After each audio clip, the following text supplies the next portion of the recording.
Okay. So as you know, my name's Leigh, and as Daniel just said, I'm now the National Coordinator for Smart Recovery in Wales. So I've been in this role for 4 years now, and my job is to promote and develop and support Smart right across Wales.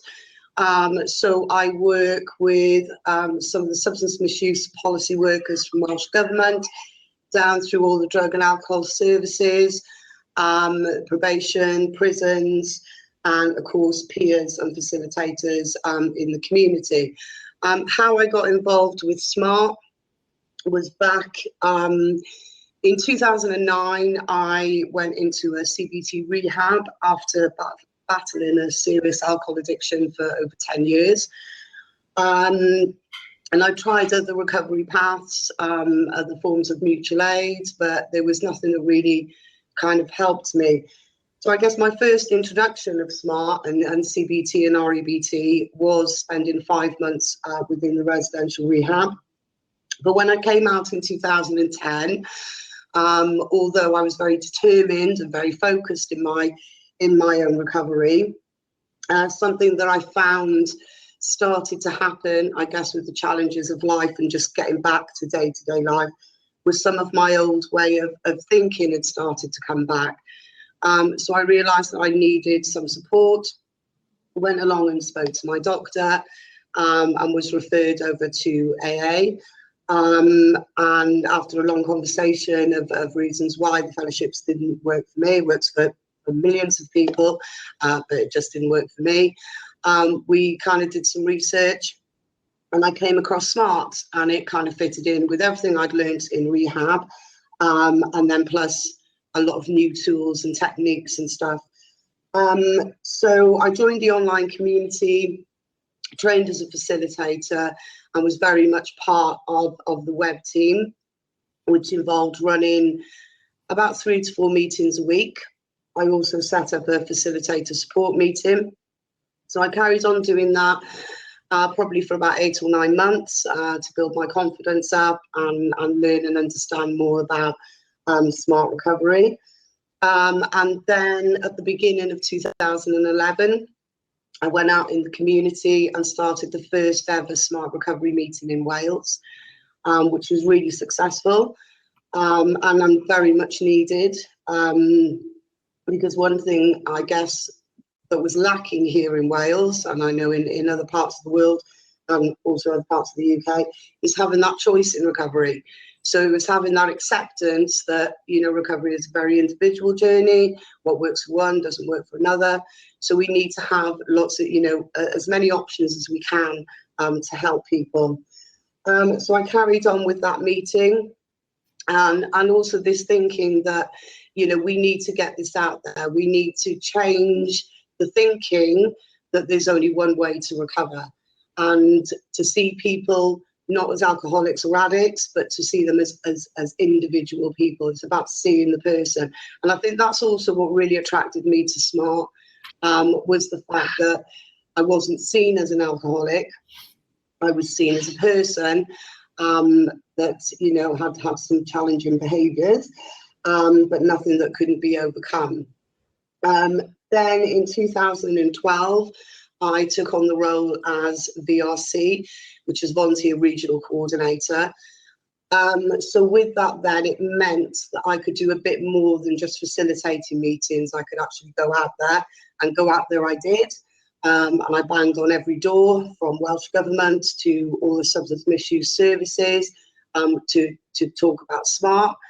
There was a little bit of resistance, I guess, to start with, and like that's the same when, you know, that there's something new and people don't understand, and especially with Smart, they weren't sure what it was about.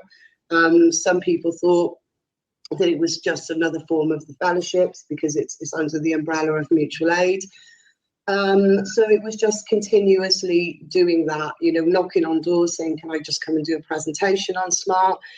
And once people started to really understand what Smart Recovery was, they really embraced it, particularly here in Wales.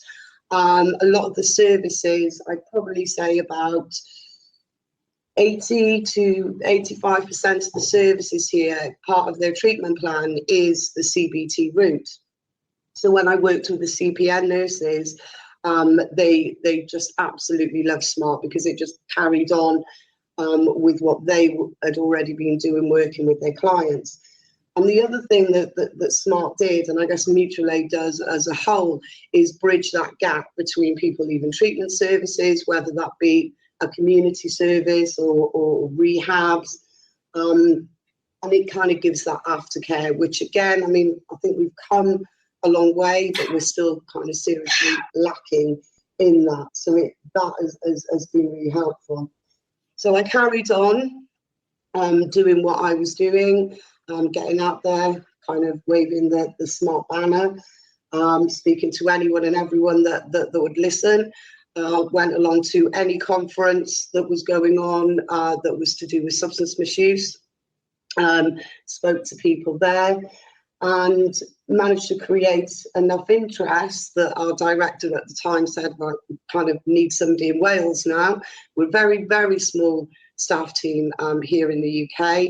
At the time that I took on the role, there were only 4 other people across the UK, and only 2 of them were national coordinators. So there was only 2 people on the ground. So in 2014, I took on the role as national coordinator, and again kind of did really the same as what I was doing as BRC, but having the title of national coordinator helped to open a lot more doors. I managed to build up some really good relationships with representatives of Welsh Government, and also I set up meetings with the CEOs and directors of all the drug and alcohol services, got in there, asked if, to do a Smart presentation, not just for them, but for their staff and also some of their service users, members, clients. They're all have different labels, but the people that use their services as well. And just continued on like that. And it's been going amazingly well. So much so that in North Wales, I mean, you probably see on the map, Wales looks tiny, but it is actually quite big, and there's a lot of rural areas, and this is where people kind of struggle to get to face-to-face meetings. So back in January, I met with the lead commissioner of North Wales, and we sat and talked about Smart and the benefits of, I come at it more than, it's not just about selling Smart, it's about selling choice in recovery. It's about helping people to understand, like I said earlier, that we are all individual people. And certainly recovery for me didn't just come from Smart. It didn't just come from the fact that I spent 5 months in a rehab. My recovery has probably come from about 5 or 6 different things. So it's really getting people to understand that. So in the UK, we work on a partnership basis, because back kind of 6-7 years ago, Smart was struggling a bit here in the UK.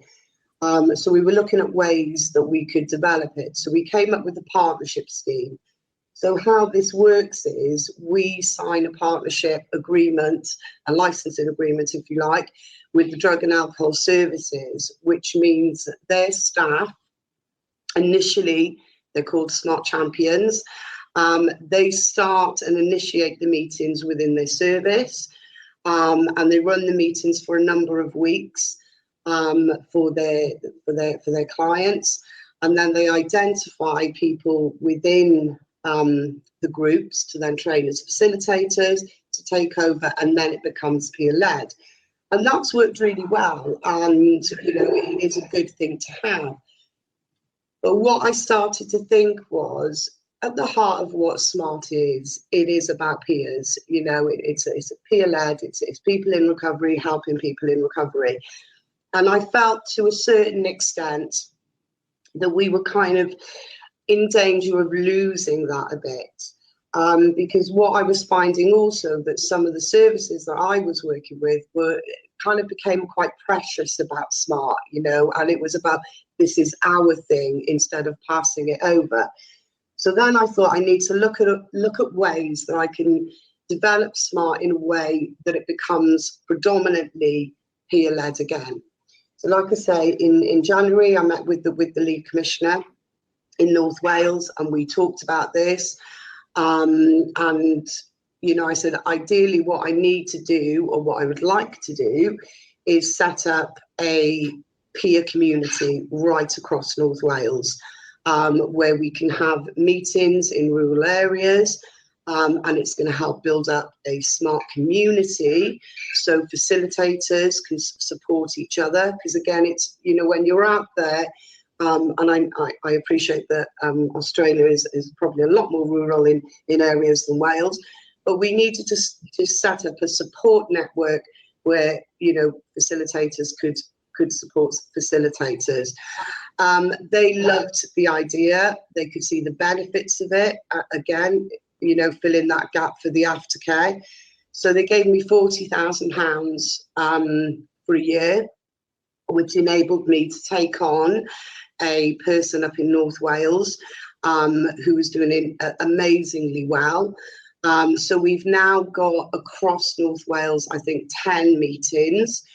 So to help support this, something else that I've developed and I really push here in Wales is the training. Now, initially, I mean, I did my training online, fine, but we can't, I have a little bit of a bone of contention with it, I guess, in the sense of we can't take for granted that everybody's got computers. We can't take for granted that everybody's computer literate. And for some people, they learn better when they're in a face-to-face situation with people. So what I've done is taken our online training and I've taken it out into the community.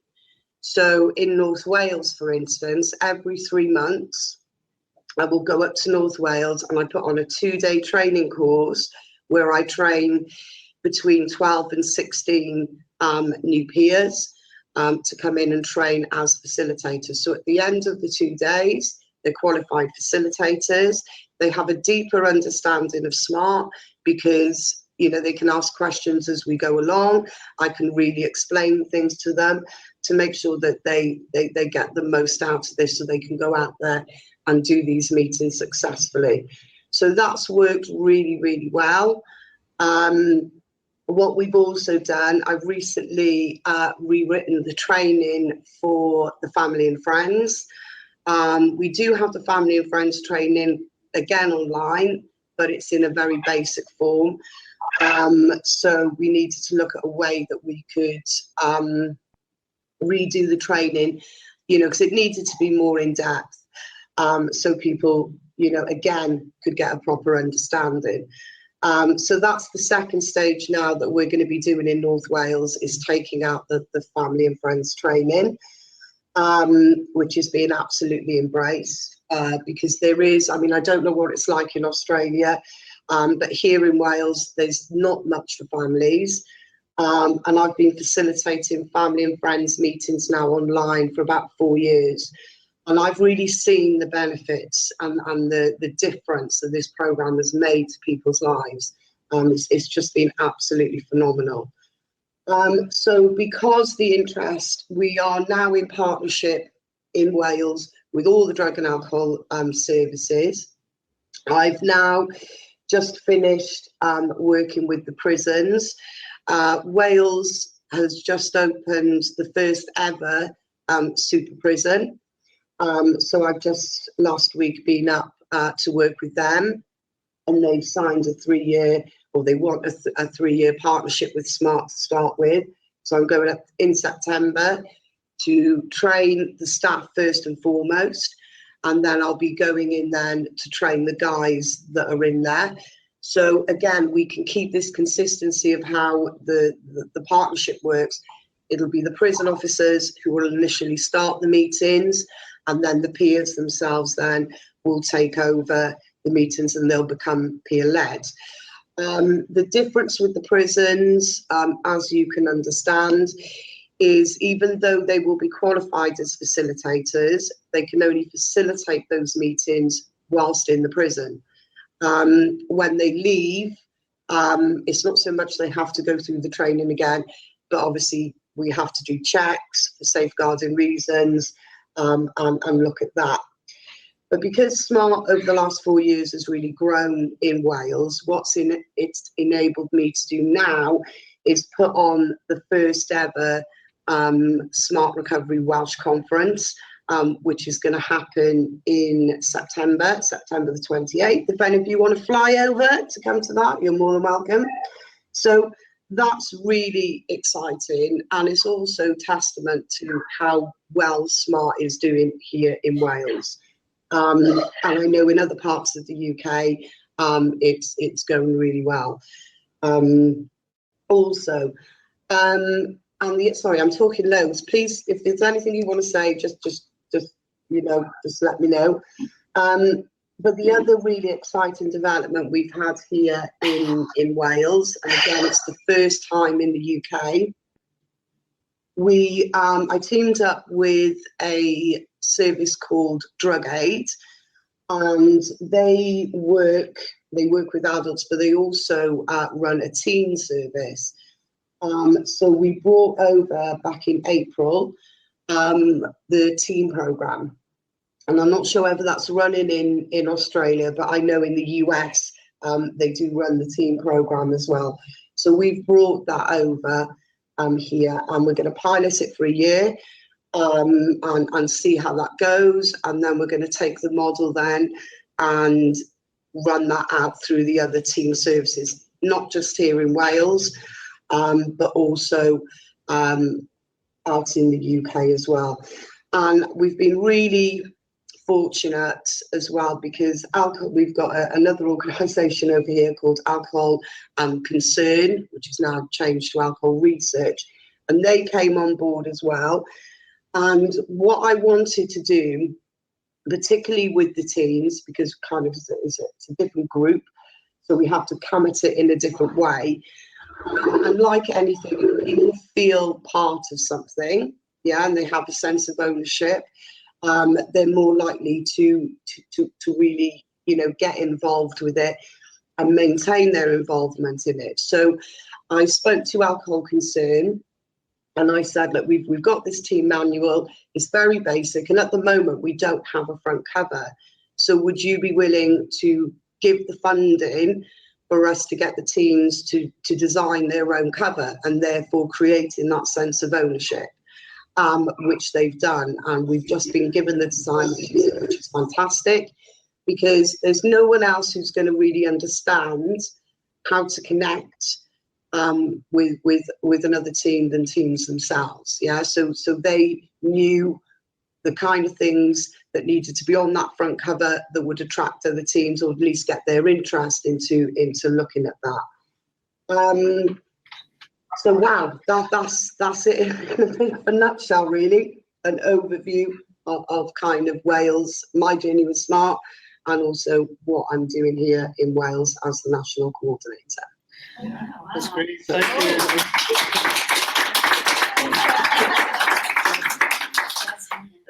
And it's only 7:30 in the morning. we appreciate, you did say you were up early, so I'm not going to feel too bad about it, but I do appreciate your time today. It's just really encouraging not only to hear your story and your journey from a peer to being a national coordinator. It's encouraging the people in the room that things like that are possible, but also just inspiring and encouraging to hear of the greater SMART community and how it's working over there. And this is the reason that we put this day on, because we do see the investment and the importance in peers, and we want to use this as a bit of a launch platform for developing a peer program further on, and integrating some of the things that you mentioned about that peer support and that forum and all these webinars and various different things that we're looking to develop. So it's encouraging to know that you guys are in that process as well, and the Smart Recovery International Board will hopefully work collaboratively together to take SMART further on. So I just wondered if there was maybe one or two questions, if anyone had anything they wanted to ask Leigh at all, or Barney. just blown away. Yeah, I'm totally overwhelmed.